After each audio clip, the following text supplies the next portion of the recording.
Good evening, everybody. And I've always wanted to say this. I feel like a proper presenter, but in a packed show tonight, we're going to talk. Well, we've got a lot to talk about. We've just made a signing, so a last-minute bit of a change around to the run of things. But we've got him. It's gone on longer than my marriage seemed to have gone on for, but we finally got our man by all accounts. Not yet announced by the club, but announced by St Etienne that we have got Fofana. So up to you, Claude. You should have you've dragged it out, but we've got our man, 30 million plus. But he is all ours. How happy are we about that, or would we have preferred Tarkowski? We'll start talking about that, and then we'll have a look back, because I don't know about you guys. I literally I'm almost at the point of self-harming. I've been pinching myself that much after the win on Sunday. I did not see that coming at all. 5-2 against Man City. Hey, obviously I'm happy. I'll take it. But like I say, I'm still waiting to wake up. We'll have a look at a couple of players from there that were included, and maybe one that wasn't included. And you can probably guess who that is. And then look forward to West Ham, who didn't have a bad result themselves, beating Wolves 4-0. That was another shocker. But we are top of the league, and today we have strengthened. So let me welcome my colleague in tonight, my esteemed and extremely knowledgeable colleague, Craig. Good evening, Craig. Good evening, Chris. I see you're working on your introductions. You must start feeling like Michael Parkinson.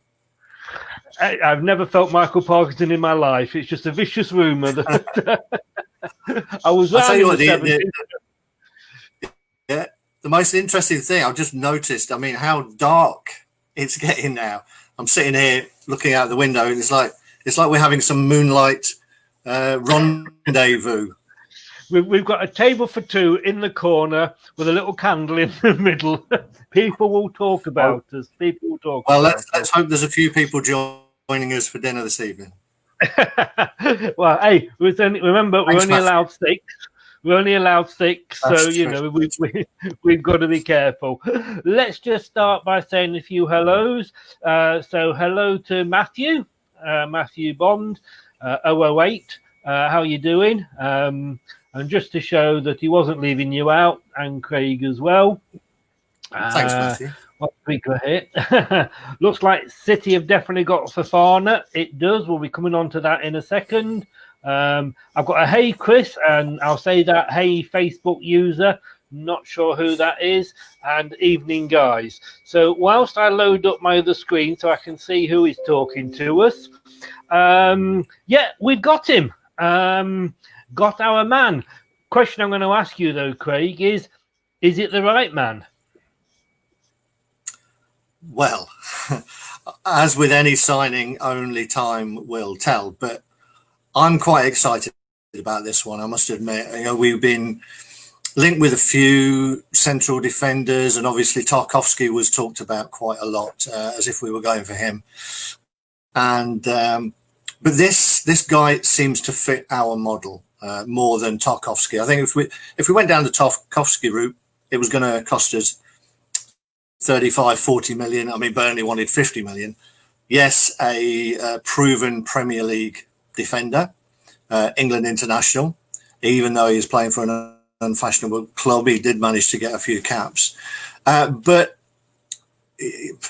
there's no resale value there, you know, so you're buying someone to basically see out his career, or if it doesn't work out, then you're losing money on it. So I think I can understand why we looked at him, and I can understand why a lot of people thought he was the better man to go for.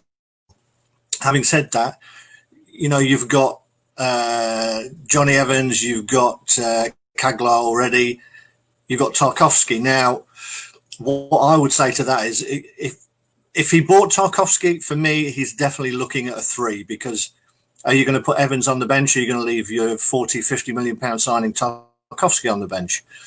I don't think so. So for me, it was almost like forcing himself to play a back 3. Now, as we saw at Man City, that might be the way to go forward.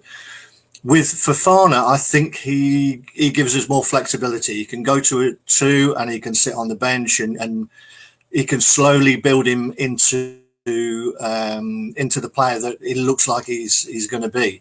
I noticed here that Saint Etienne on their piece announcing it said that he's one of the greatest talents of their generation in French football. Now, whether he lives up to that, I don't know. But I think for me, I think this fits our model. I think it means he can ease him in. We can play with a 2, we can play with a 3, and he can learn off 2 great players, to be honest. I think Tarkowski, you know what you're getting, but is it an exciting signing, and is there any resale value to us? And I think that's the model that we look at.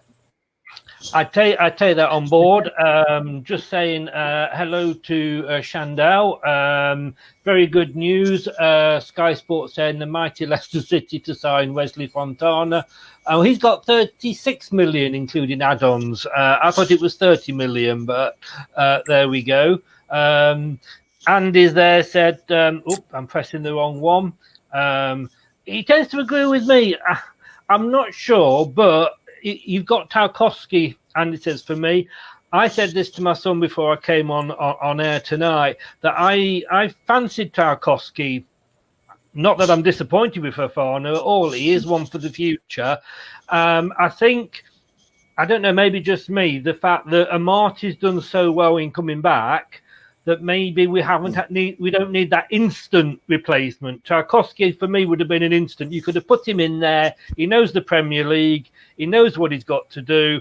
Okay, some players like Castagna, you could say, he didn't know the Premier League, and yet there he is playing out of his skin.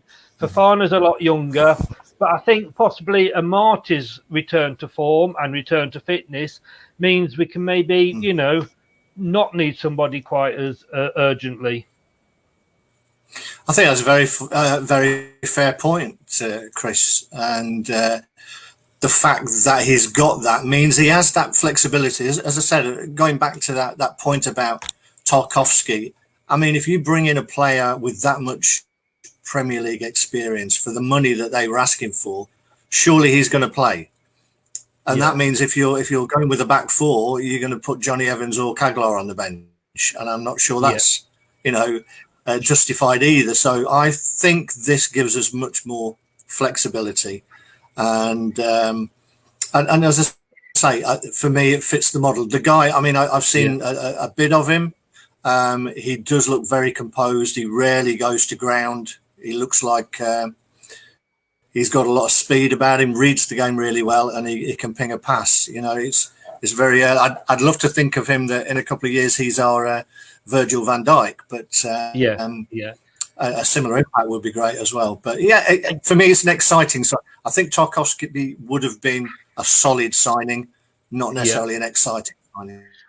And maybe I'm being unfair to him in his age. I mean, James Justin, he's young. He's come from a lower league, so he didn't know the Premier League. He didn't do a bad job of keeping Mahrez in his pocket, maybe 5 minutes on into the game, but he kept him quite quiet. So, I suppose if you play well, you're good enough, so to speak.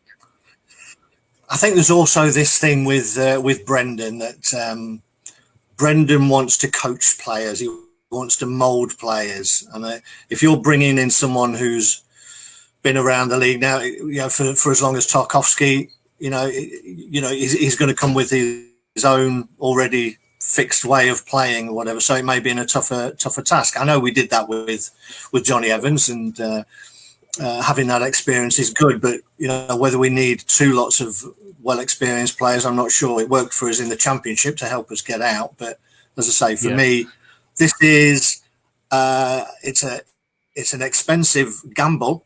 But to me, the fact that they've spent that much money on him and they've stuck with him means that they've done their due diligence and they've done a lot of scouting, and Brendan really wanted his man. I was going to say exactly the same thing. Yeah, I mean, we've not just sort of gone after this guy, got turned down at the, and quit at the first hurdle, if you like. We've stuck at it, and we've stuck at it. We've pushed West Ham out the way. they sort of, they must be feeling sick, but they tried to let us know by tonight, or we don't buy way, and that didn't work for them. So yeah, they'll be, and I think with Brendan as well, showing that he's going for these young players. Castagne's young. I mean, it shows, I think, a long-term project. Definitely, I think that's it. I think he wants that group of young players, that he can mould into a unit, and young players get on with each other, and I think you see that these with Castagna, Pratt, Tielemans, you could see that these are all mates. With Maddison, these are all young players who can grow together, and it's not just about what goes on the pitch. You have to fit into a club. You have to feel at home. You have to feel like you're surrounded by like-minded people, and I think this is a great place for him to step up. But I think it's a great signing for us, that we can pinch one of the greatest players of their generation, so-called, in France. So I'm really pleased for us, to be honest. Yeah. And like you said, we've still got Ricardo. We forget about him. We've still got him to come back. And obviously, indeed, he's out for 12 weeks, as we know. We're going to have the best defensive names in the league. Yeah, I know. We last season, for that first half of the season, until the wheels came off, we did have the best defence in the Premier League. And yeah, I mean, I forget, somebody, I think it was Andy, said we're going to have 8 at the back of the way things are going. Yes, we are. But we had 5 at the, well, not say 5, but we played 5 against Man City. Didn't do us too bad, but we'll come on to that later. But you've got to be happy. I mean, and we talked about having a squad. We already saw that we were getting down to the bare bones a little bit. We have got a lot of defenders, but you only need 1 or 2 injuries, particularly in the centre of the pitch. I think Amartey's return, as you said earlier, may have given them the nudge to go down the younger route. But I think it gives us that flexibility, and the fact that we have a young back 4 with Johnny Evans sort of marshalling them. We could be a really exciting unit. I mean, I really like the way that Fofana brings the ball out, and we have that flexibility. And I think we're not necessarily onto Man City at the moment, but Mendy stepping in. Mendy had a fantastic game in front of the back 4, and I think it's worth mentioning that it's all about having the players who can step in and do a job rather than you looking thin. We've found that last season. Those when we came back after the lockdown, our squad was really, really thin. And the best teams, not only do they have a broader squad, they have quality in that as well. And we're building a squad for the next 2 or 3 years. And let's not forget, this kid, he is a kid, he's 19, but he's already played in the Europa League. He's already played in the French league and maintained his spot. Their record, Saint-Étienne's record when he plays, is almost twice as good as when he doesn't play. This guy has an impact on the team. So I just think it's a really, really exciting signing, and exciting for the future of the way that we want to go. What we've got to do as a group of fans is understand that and know that we're going to have little blips and ups and downs and go with it, because overall it's a really exciting project. And I think, although I say I'm a fan of Tarkowski, and I wouldn't have moaned if we'd got him, but at 40 odd million, and the rumours were only this morning that we've gone back and we're talking to Burnley about him. I mean, if we got them both, my God, what's going on? But would Tarkowski have come? Like you said, the key word you said there was squad. Would Tarkowski have come and just been part of that squad? No, when he's playing week in, week out in the Premier League for Burnley, he's not going to come. And could we afford 40 million for somebody that won't? I mean, you're talking Evans and you're talking Sonshu are going to be our starters, almost certainly. that, you know, from Fofana, he's a bit younger. He'll understand he might have to wait his turn. He'll get games in the cups, no doubt. But he's more likely to accept that position than Tarkowski was. Definitely. I think it helps Brendan, you know, his decision making. I think Tarkowski would have been a very solid signing, as I say, but it would have been problematic in terms of someone's going to miss out, as I say, unless he's definitely going to go to a back three every game. But then, you know, you need more mobility as well. You know, if you're playing with high flying wing backs, like we look like we're going to, the two either side, if you're playing a three, the two either side have got to be comfortable coming out and leaving, you know, Johnny Evans in the middle. Fofana plays on the right as well. Virtually everything I've seen on him, he looks like he's a right-sided defender. And that's really important. I think sometimes people overlook the difference between playing left and right in a centre-back pairing.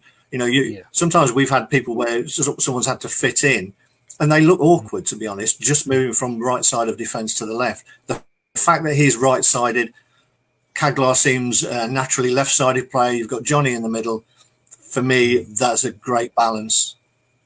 Yeah, I think this is, and again, Andy here just shows Chilwell was the weak link. I can't have it. I was a Chilwell fan. I just think we kind of picked on the guy. He was England's left back, and you do not get to be England's left back and get 50 million for a Muppet, do you? No, I think it's a bit harsh, to be honest. Chilwell was a solid performer. He went backwards a little bit, but that, you know, purely that looked almost like a lack of confidence to me of going forward and not taking risks. And as I said, we've touched on this before about Brendan giving our players the freedom to take risks. Chilwell didn't really let us down. You know, he's come through the ranks. We've got 50 million for him. I think it's harsh to say that he was a weak link. What he's done, he's given us the money to go and get one of the brightest prospects in French football, plus 15 million over. Yeah. All right, let's have a look at some of these comments that are coming in again now. We need backup for Vardy. I'll come on to that. In fact, I'll make a note of that. I'll come on to that in a second. No room for Gray, or has been thrown under the bus. I think Gray's on the way out, to be honest with you. This is Justin Ward. Good evening, Justin. Thanks for joining us. 100% agree with you there. Thought Gray was a great prospect when we got him, but hasn't progressed since. 110% totally agree with that. I was so excited when we got him. I know there was a few clubs sniffing around. I thought we'd done a great deal, but we've said this before, haven't we, Craig? He just hasn't progressed, and it hasn't just been one manager. It's been every manager we've had doesn't seem to like him. And I think the other thing is that, you know, we supposedly got quite a few good prospects coming through, and if you persist with someone like Gray, who you know isn't going to be a starter, but is an impact player off the bench, what you're doing is taking a spot on the bench. Now, you know, some of the biggest squads, that is a problem for younger players getting any experience at all, because your squad is so filled with experienced players who are clogging up the bench, for the want of a better word, that you don't get that opportunity to give one or two youngsters 10 minutes here if the game's going well. If you've got people like Gray on the bench, who you know is going to be an impact player, is never going to be a starter, that's taking a seat from someone else who you may want to help progress through the ranks and give some experience. There has to be a line of progression through from the academy. And if you're just clogging up the bench with people who are squad players and are never going to progress, you know, squad players are fine. But for someone like Gray, you know, he has had his chance. And to be fair, I think he needs to move as well, because for his own career. And I think it's probably best for everybody that he finds somewhere. I wouldn't be surprised if he doesn't move this window. And then let's, we've got Underdeal. We've still got the old Undertaker to come in. I don't know. Is it next week? Well, I know that it's awaiting international clearance, isn't it? Mm. It is. I mean, that can't be far away by now. You know. No. I'd heard it was. I think it was going to be after the West. No, in fact, sorry, I'm telling a lie. I'm thinking it's this week. As I was thinking last week. Yeah. So, you know, I wouldn't say everything in the garden's looking rosy, but you know. Now I'm just going. For me, if there's an issue with the work permit, then I would suggest that he just takes his mate Kaglar down, and I don't think there'll be a problem at all. No, I'm just going to take you out for 1 second, Craig, while I just bring this up, and I wouldn't want to hide your lovely face. I can hide my ugly one. Brad, I think there's applause all the way around the country. Yeah, I'm going to leave that up. I mean, that is like an eye test. I feel like I'm at Specsavers at the moment, but hiya, Brad. I agree. Just look at what injuries did to us last season. That's made me wonder a bit more about maybe we should keep a hold of a few players like Gray and Chowdhury. Both of them are linked away personally.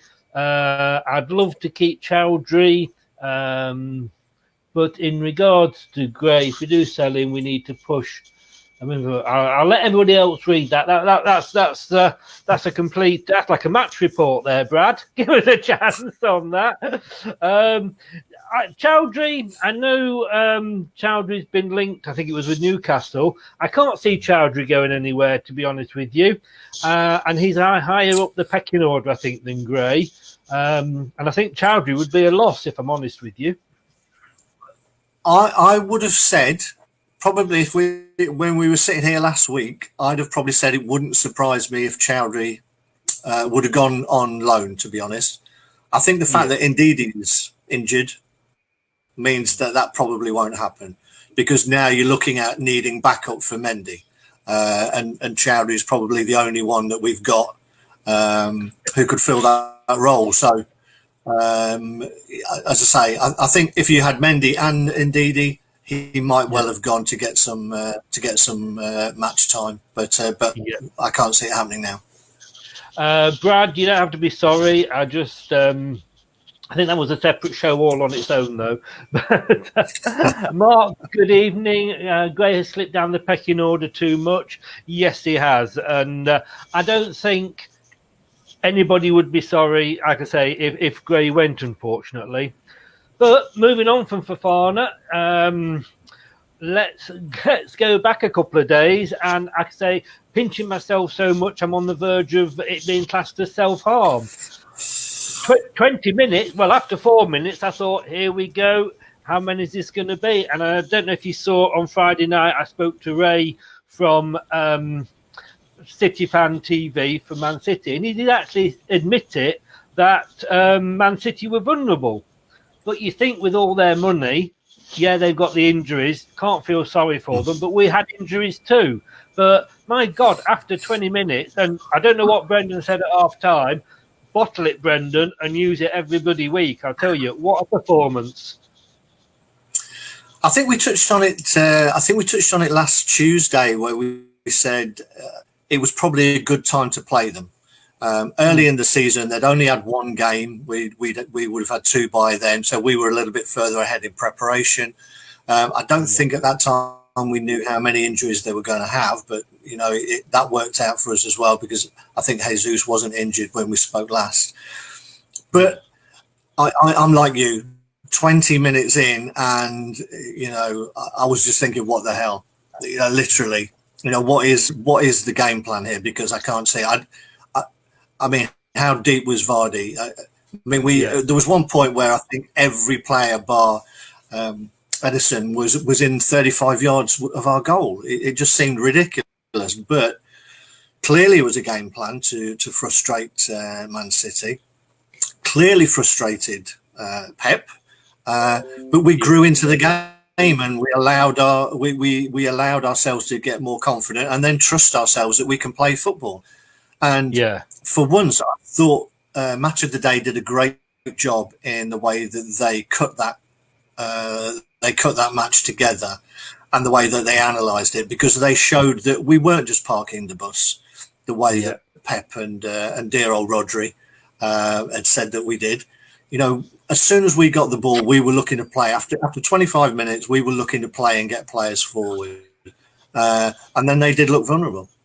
And in fairness, you know, even Graham Souness, and I never ever thought I would say this, but even Graham Souness was sort of saying nice things about us. Can't think of the words then, and you know, and that says something. But Vardy, least touches of anybody on the field, gets a hat trick. You know,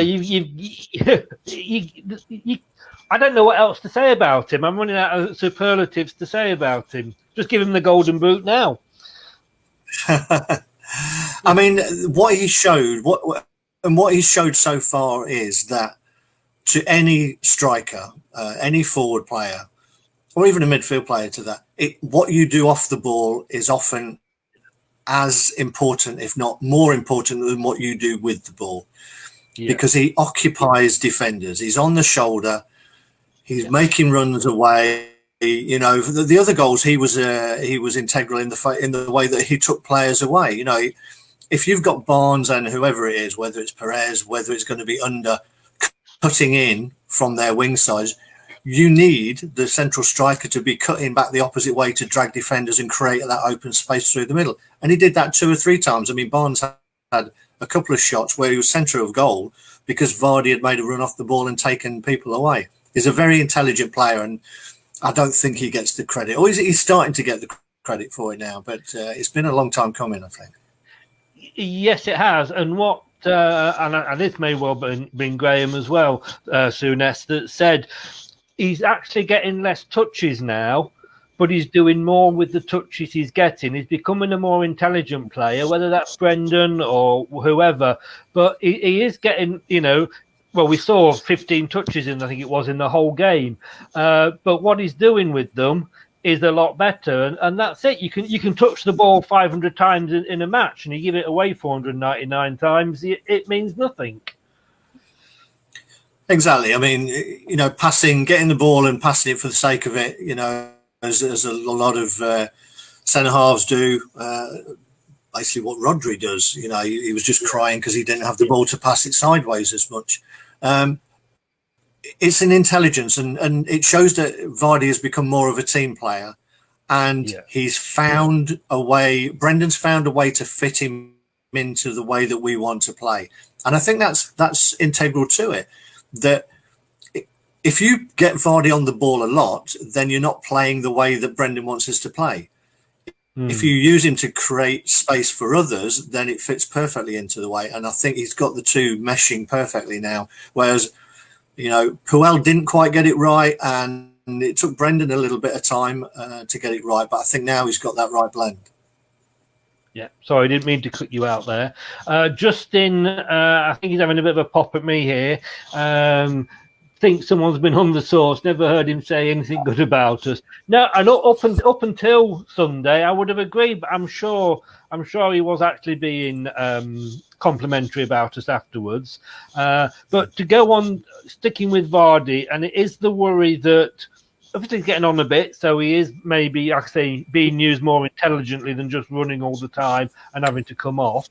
But if we do have an injury to Vardy, we are going to struggle. Inacho, I love Inacho, but he isn't a straightforward replacement. When I spoke to Ray again from City Fan TV, he basically summed Kelechi up saying he was a poacher. A lot of his goals, a bit like Gary Lineker used to be, came from in the box, being on the end of things, being in the right place at the right time.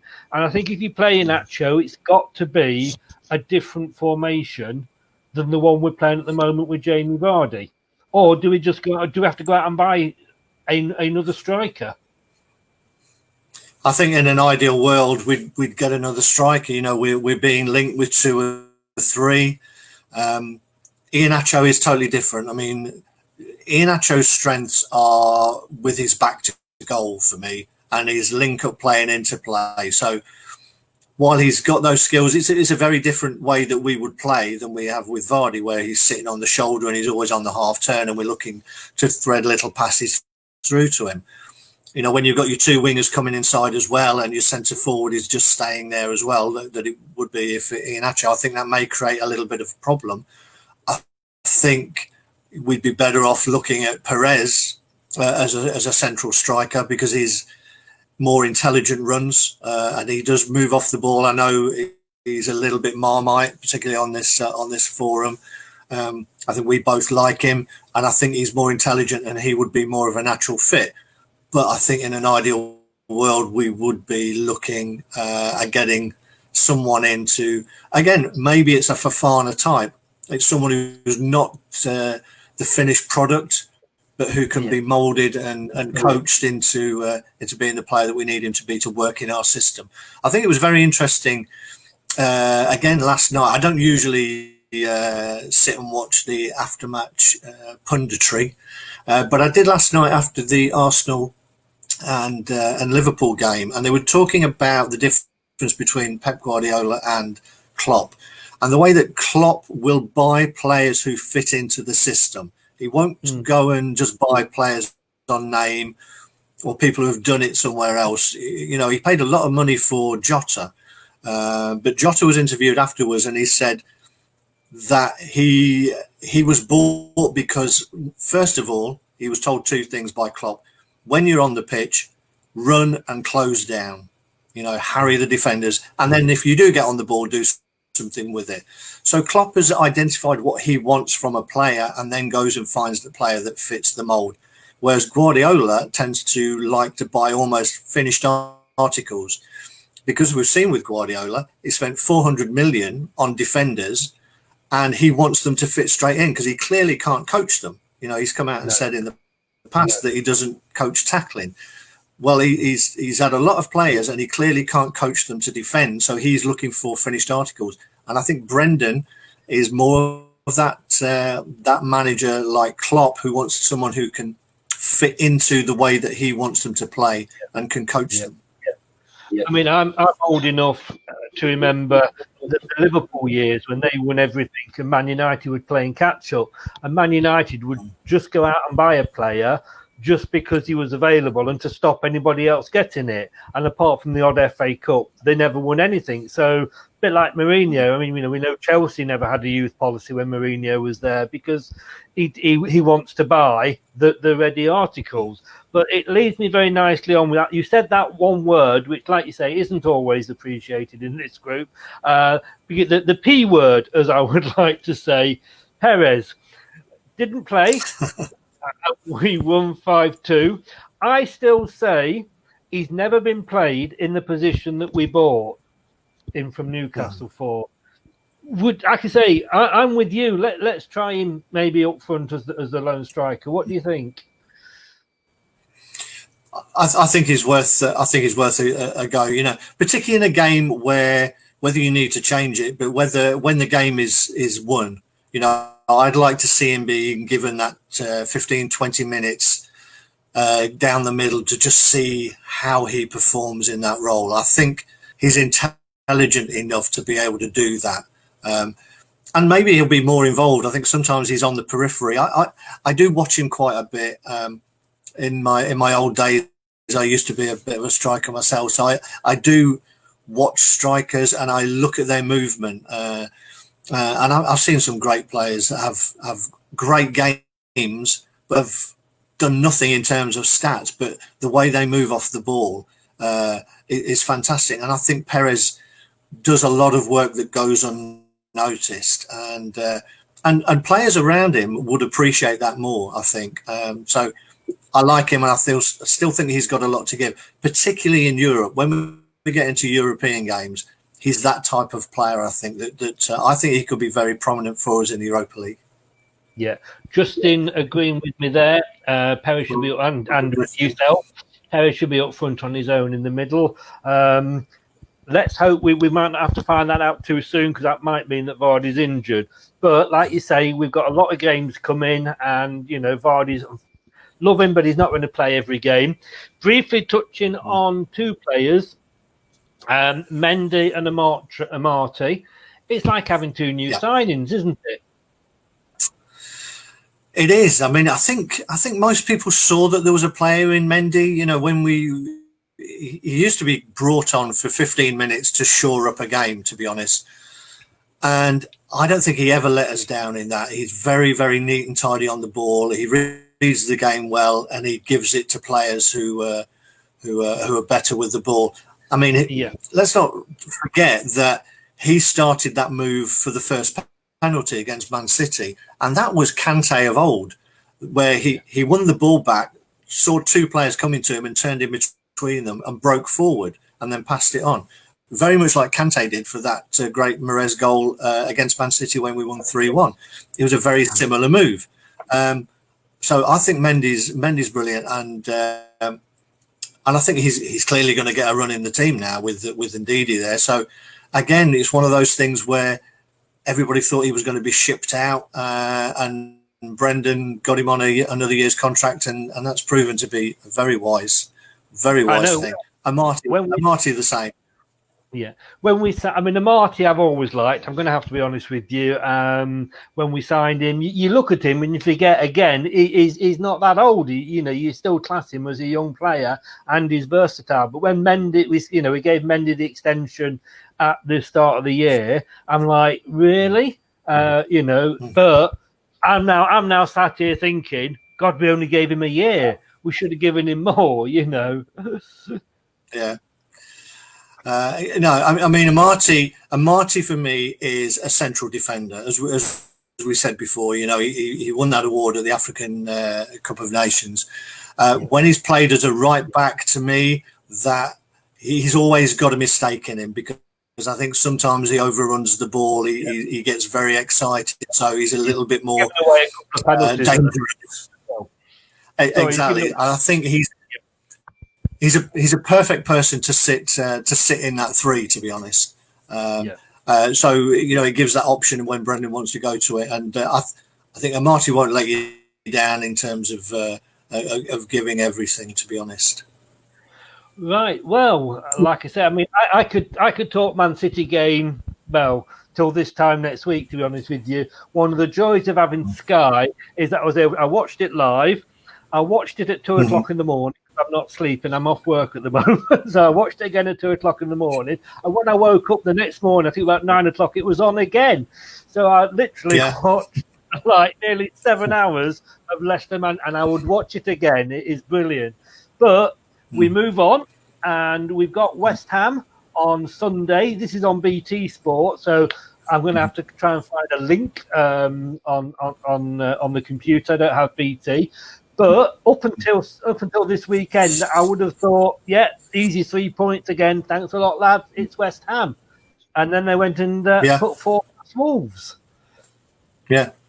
I mean, there's just one small thing before we go on to the West Ham is I know there's someone who seems to ask me every week what the best goal I've ever seen at the King Power is, and so just to address that one. It was in a charity match that I actually played in, and the guy. Sorry? Soccer Aid. No, it wasn't Soccer Aid, unfortunately. That would be great. But to look at this guy, you would think he was never a footballer in a million years, and for a good half an hour, he ambled around the pitch, barely touching the ball.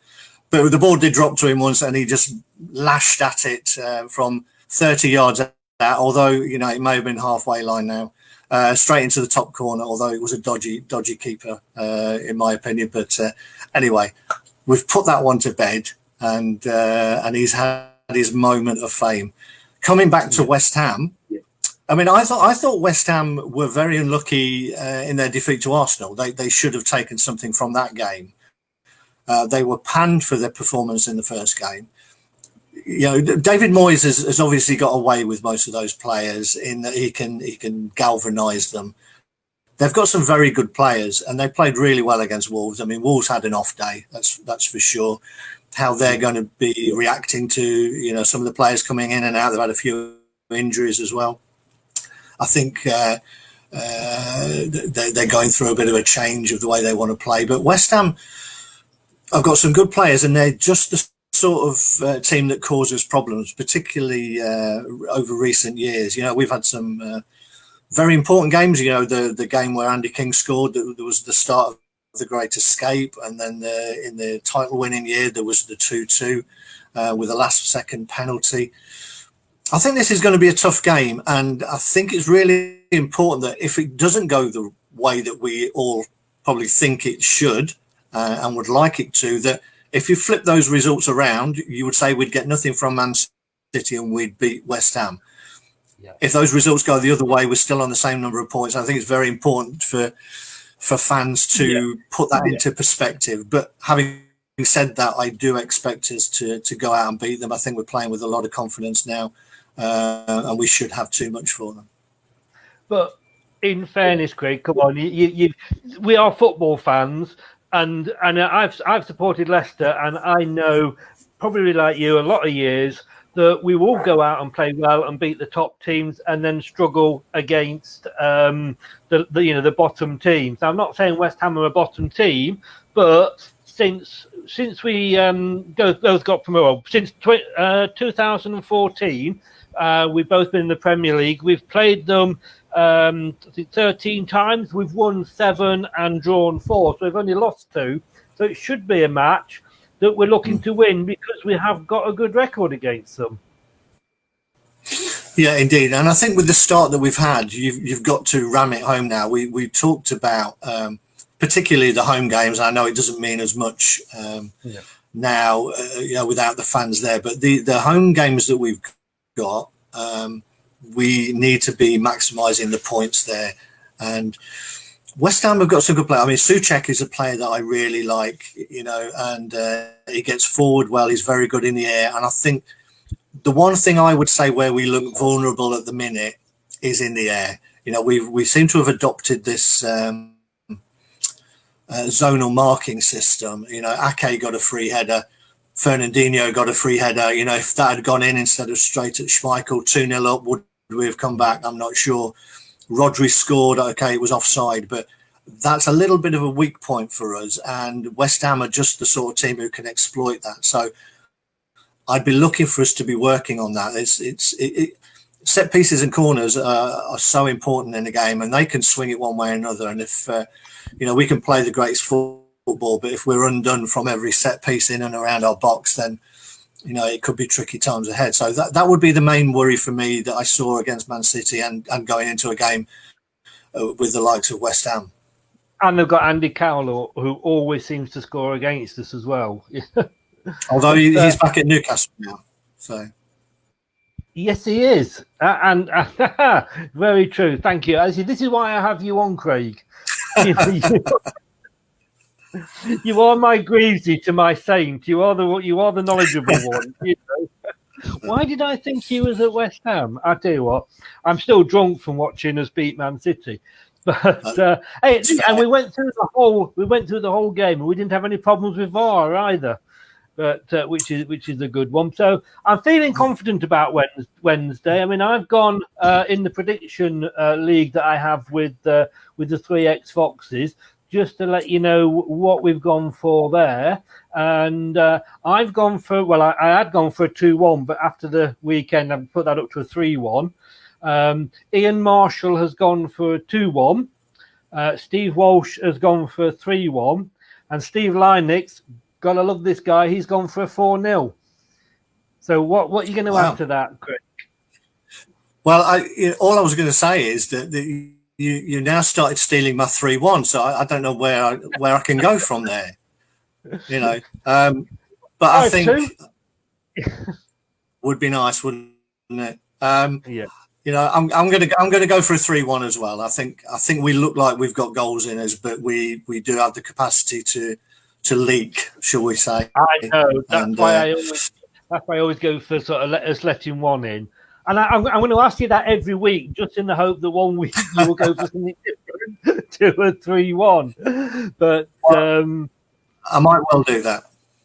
Yeah, just to go through a couple of, and I presume this, and I'm not sure who he is because I've gone off the page on the other computer. The guy saying at least 35 years, 35 yards. I presume this is the gentleman who actually scored that goal, is it? This is I mean, gentleman is a kind word, but yes, I think that is him, and he gets 5 yards further out every time he tells the story. Go on, give him a shout out. What's his name? His name's Mark Norman, Mark Norman, and he's going to be dining out on that goal for the rest of his life. Hey, to be honest with you, if you scored, was it Filbert Street? Did you say? No, it was at the King Power. Or the King Power. Well, if you scored at the King Power, Norman, you're all right for me. And of course, it's like the fish; they get bigger every time you tell the story. So at some point, give this about 4 weeks, and Norman will be coming on saying he was in goal and it was a clearance from the goal line. You know, wouldn't surprise me. Let's have a look at some of the scores. Somebody's gone there. Brad has gone for 5-0 and a Rice red card. I'd love 5-0. I'll take it. Mark has said handball is killing our game. I think there's owner marking caught Cags out on Sunday. Let's just finish with some scores, predicted scores, guys. Like I said, we've got Brad there who went for the 5. I've gone for 3-1, as has Craig. He's pinched my idea. And, but like I say, it's a good time to be a fox, isn't it? Definitely. You know, I think we all thought that the best that we could hope for would be snatching a draw to go and do what we did, albeit 3 penalties. You know, we've had 5 penalties this season, and everyone's been a stonewall penalty of someone just being on the shoulder or being pulled back. You know, we've not had any of these dodgy handballs. I do have to agree with the handball, the comment there about handball killing the game. I think I'm slightly different in the fact that people seem to have a problem with the rules. I mean, there was one of the games they put the rules up, and for me, when you look at the rules, the way the rules are written down, I don't think many people would argue against them. You know, it talks about the arms being in line and not away from the body, not in an unnatural position. And also, it talks about if the player can't see the ball as it's coming to him, that shouldn't be a handball. For me, the problem is the way that our overzealous referees are interpreting the rules. I mean, a couple of them at the weekend were absolutely ridiculous, and we don't want to get into a position where we're playing the game like hockey and deliberately kicking at people's arms anymore. Yeah, I think it needs to be looked at. And I think there was a meeting today where they're going to look and try and bring in some common sense. Common sense and referees rarely go together, though, so that's a little bit of a worry. Yeah, I mean, Mark's has said there, and I've got to agree with him. You know, the Spuds game was not a handball. I mean, Jamie Carragher was quite outspoken, and he actually wasn't blaming the refs; he was actually blaming the rules. So again, you know, you're never going to please everybody. I was a great believer in VAR, and I thought it would sort of cut out the arguments. If anything, it has made it worse. But let's not tempt fate. We've not had one go against us yet. But, I mean, for me, there's other things that VAR could be looking at. You know, it should be there to make the game better. It should be there to make the game better for fans. And I would much rather VAR be used for picking up players who are diving, players who are play acting, holding their face when they've been hit in the chest or whatever. Those are the things that really annoy most football fans. And I'd love VAR to be picking those things up and having some retrospective action against those players, because that's what we don't like.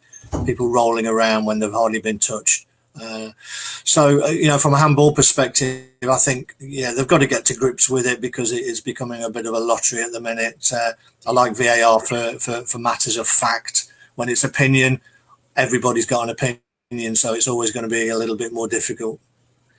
Well, no, I was going to say like bottom holes. Everybody's got one. It's okay when the handball decisions go away, but it will be different when they don't. Of course, we're football fans. Every decision that we get is correct, and every decision that goes against us is wrong. That's just an unwritten rule.